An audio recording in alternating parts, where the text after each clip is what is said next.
Oi, gente, tudo bem?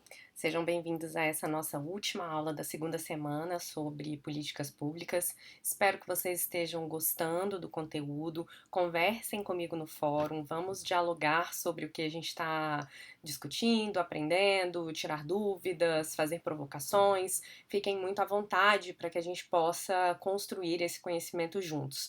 Nessa semana, a proposta foi falar sobre alguns temas centrais e definições fundamentais para que a gente entenda o que é uma política pública, como se faz uma política pública, como se monitora, como se implementa, como se formula e como se avalia uma política pública. Nós falamos sobre indicadores sociais, falamos sobre estatística, sobre esse conhecimento populacional e nessa última aula eu queria falar um pouquinho sobre o final ali desse ciclo de avaliação, do ciclo de políticas públicas, que é a parte avaliativa.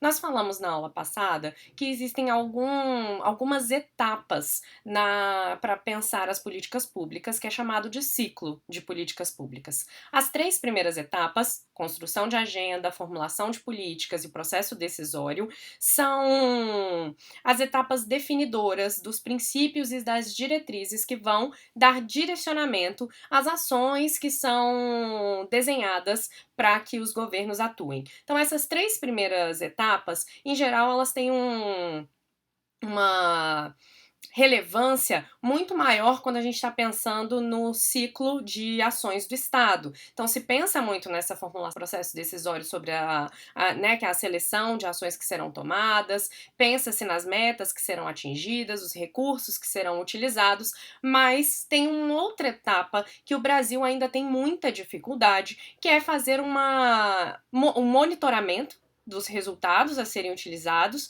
ou dos resultados a serem alcançados, e fazer uma avaliação, inclusive para conseguir finalizar esse ciclo, finalizar a política pública. Porque o ideal é que a política ela tenha um início, um meio e um fim, que ela não se estenda ao longo de toda uma vida, né, de toda a história. O ideal é que ela tenha um começo, um meio e um fim. Essas 3 primeiras etapas, então, em geral, são as que nós centramos todo o nosso foco no Brasil, e a outra parte, que é a avaliação das políticas, acaba sendo colocada para escanteio, e a gente tem muita dificuldade de falar sobre isso, porque os próprios resultados são difíceis de mensurar. E eu queria falar um pouquinho para vocês sobre esses desafios da avaliação de políticas públicas. Nós falamos sobre a implementação, a importância de ter métodos para a gente conseguir pensar a implementação, e hoje eu vou falar um pouquinho para vocês sobre essa avaliação.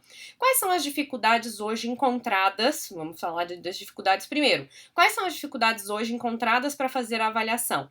Em geral, os paradigmas de gestão dificultam a avaliação, porque elas se focalizam muito mais nas atividades que estão sendo desempenhadas e nos processos que estão sendo realizados do que nos resultados. Então se foca muito menos nos resultados e nas metas se elas foram atingidas e muito mais no cotidiano, se está sendo feito, como está sendo feito, e muito menos no resultado que está sendo realizado. As aplicações convencionais do monitoramento e da avaliação têm sido realizados de um modo que não favorece sua adoção como ferramenta de gestão. Em geral, a avaliação no Brasil ela é realizada por órgãos externos e não por aqueles órgãos que estão realizando a política. Então, são órgãos ou fiscalizadores ou de controle, e isso dificulta a ideia de que a política pública ela deve ser avaliada constantemente. Ela deve ser monitorada e ela deve ser avaliada, inclusive pelos próprios órgãos de implementação da política.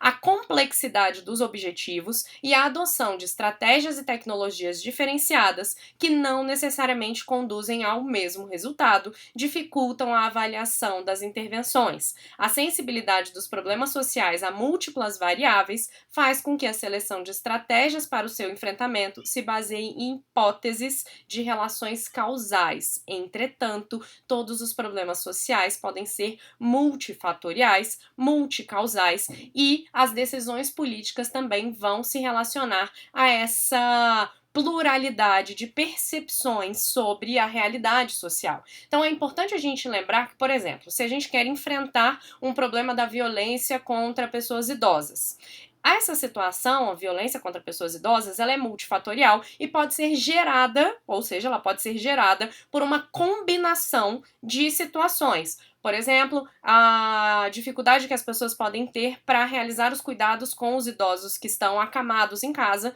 ou a impossibilidade de ficar em casa para cuidar dessas pessoas por causa de uma situação trabalhista, ou ainda a falta de renda para comprar alguns objetos, alguns instrumentos que seriam necessários para isso. E aí existiria a possibilidade de essas pessoas com essas dificuldades de cuidado serem taxadas ou serem percebidas e colocadas como pessoas negligentes. Se a gente quer enfrentar essa situação, nós temos que pensar não só na violência em si, num processo criminalizador, por exemplo, dizer que aquela pessoa é criminosa, cometeu uma negligência e deve sofrer uma punição, mas precisamos pensar no mercado de trabalho, na sensibilidade do mercado de trabalho para essas pessoas que são cuidadoras, no cuidado de cuidadoras, ou seja, nas propostas de saúde mental para as pessoas que estão cuidando, além de uma política de saúde que faça atendimento em casa para diminuir a sobrecarga que vai recair especialmente sobre mulheres em uma sociedade que é estruturada de um modo patriarcal.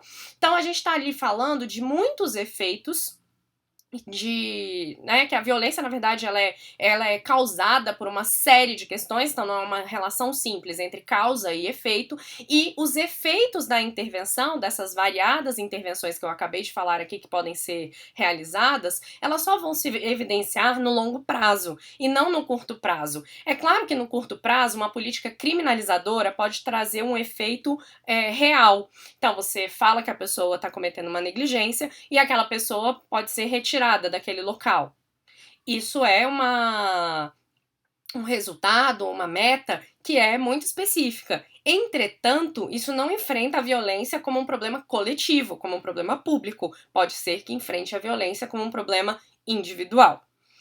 No Brasil, a gente também tem a ideia de uma avaliação de políticas públicas que é muito recente, que data da década de 90, quando a gente começou a falar sobre gestão focada em resultados. Então isso é muito recente, mas a gente ainda tem um problema ou uma série de desafios que são, a limitação dos dados que a gente tem quando a gente formula uma política pública. Vou dar um exemplo. Nós hoje, para falar sobre violência contra mulheres, não temos uma disponibilidade de dados estatísticos que sejam absolutamente confiáveis, porque nós não temos instituições que produzem e que coletam esses dados. Então a gente precisa de dados secundários, como é o mapa da violência ou o Atlas da Violência, que pegam dados de fontes diferentes. O Atlas da Violência da Secretaria de Segurança Pública dos Estados brasileiros e o mapa da violência da Secretaria de Saúde. Entretanto, o desenho da implementação das políticas de enfrentamento não foi pensado para que esses dados sejam coletados de modo a avaliação futura. Então, o propósito acaba sendo na implementação das ações naquele momento, em vez de uma avaliação, de uma implementação de política pública pensando em todo o ciclo que deve se fechar. Então, a gente tem que ter fontes de informação que sejam confiáveis, a gente tem que saber que essas informações, elas sustentam essa avaliação, e a gente também tem que ter um treinamento metodológico sólido das pessoas que são avaliadoras. Então, depende muito de como é que as pessoas que vão avaliar são treinadas. Nós precisamos, então, falar de políticas públicas em todo esse ciclo que entra, que a gente abre ali com a formação da agenda e fecha com a avaliação e finalização de uma política de acordo com os resultados terem sido ou não atingidos. Eu espero que vocês tenham compreendido bem essa ideia do ciclo de políticas públicas, o quanto ele é relevante para a gente pensar não só no imediato, mas num projeto de longo prazo para uma sociedade que preze pelo bem-estar bem-estar da sua população. Não dá pra gente pensar em políticas públicas no achismo e de achar, por exemplo, ah, não, eu vi uma pessoa que trabalhou, uma das polêmicas, uma criança que trabalhou na feira e que foi bem sucedida. Isso é uma exceção. Então a gente não pode trabalhar com exceções quando estamos falando de políticas públicas. Nós precisamos trabalhar com dados coletivos, com dados sobre uma população, para a gente conseguir sair de um local de menos divisão de bens sociais, então menos igualdade, para uma situação de mais igualdade, mas com qualidade. Lembrando que equalizar as coisas não necessariamente é produzir e gerar riqueza e distribuir riqueza. Espero que vocês tenham gostado. Eu fico por aqui. Até a próxima. Muito obrigada.